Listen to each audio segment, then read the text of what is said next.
പാർലമെന്റിൽ PM care ഉൾപ്പെടെ 3 ഫണ്ടുകൾ സംബന്ധിച്ചുള്ള ചോദ്യങ്ങൾ അനുവദനീയമല്ലെന്ന പ്രധാനമന്ത്രിയുടെ ഓഫീസിന്റെ വിവരങ്ങളുമായി ബൽറാം നെടുങ്ങാടി ഡൽഹിയിൽ നിന്ന് ചേരുന്നു. പറയൂ ബൽറാം.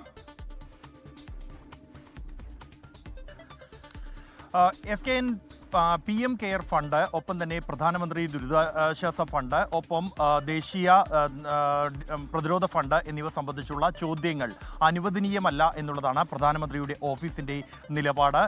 ഇത്തരം ചോദ്യങ്ങൾ, ഈ 3 ഫണ്ടുകളെക്കുറിച്ചുള്ള ചോദ്യങ്ങൾ അനുവദനീയമല്ല എന്ന് ലോക്സഭാ സെക്രട്ടറി ജനറലിനെ പ്രധാനമന്ത്രിയുടെ ഓഫീസ് അറിയിച്ചിട്ടുണ്ട്. ഇക്കഴിഞ്ഞ ജനുവരി 30-നാണ് ഇതുമായി ബന്ധപ്പെട്ടുള്ള ആശയവിനിമയം നടന്നിരിക്കുന്നത് എന്നാണ് പുറത്തുവരുന്ന റിപ്പോർട്ടുകൾ.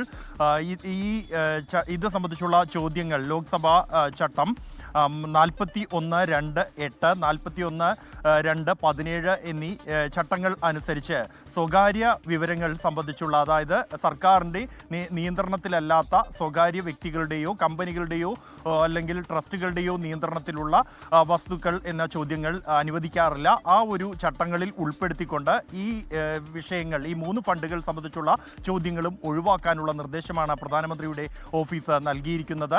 തുടർച്ചയായി PM കെയർ ഫണ്ട് അടക്കമുള്ളവ സംബന്ധിച്ചുള്ള ചോദ്യങ്ങൾ ഉയർന്നു വരുന്ന ഒരു പശ്ചാത്തലത്തിൽ കൂടിയാണ് ഇത്തരത്തിലുള്ളൊരു നിർദ്ദേശം നൽകിയിരിക്കുന്നത് എന്നുള്ളതാണ് പുറത്തു വരുന്ന വിവരം. നേരത്തെ തന്നെ ഈ PM കെയർ ഫണ്ടിൻ്റെ സ്വകാര്യത അല്ലെങ്കിൽ അത് സംബന്ധിച്ച് ഉള്ള വിവരങ്ങൾ പുറത്തുവിടണം എന്ന് ആവശ്യപ്പെട്ടുകൊണ്ട് സുപ്രീം കോടതിയിലടക്കം നിയമ പോരാട്ടങ്ങൾ നടന്നിരുന്നു. എങ്കിലും ഇത് ഒരു പൊതു ചാരിറ്റബിൾ ഫണ്ട് എന്ന നിലപാടായിരുന്നു സ്വീകരിച്ചിരുന്നത്. അത് കോടതി അംഗീകരിക്കുകയും ചെയ്തിട്ടുണ്ട്.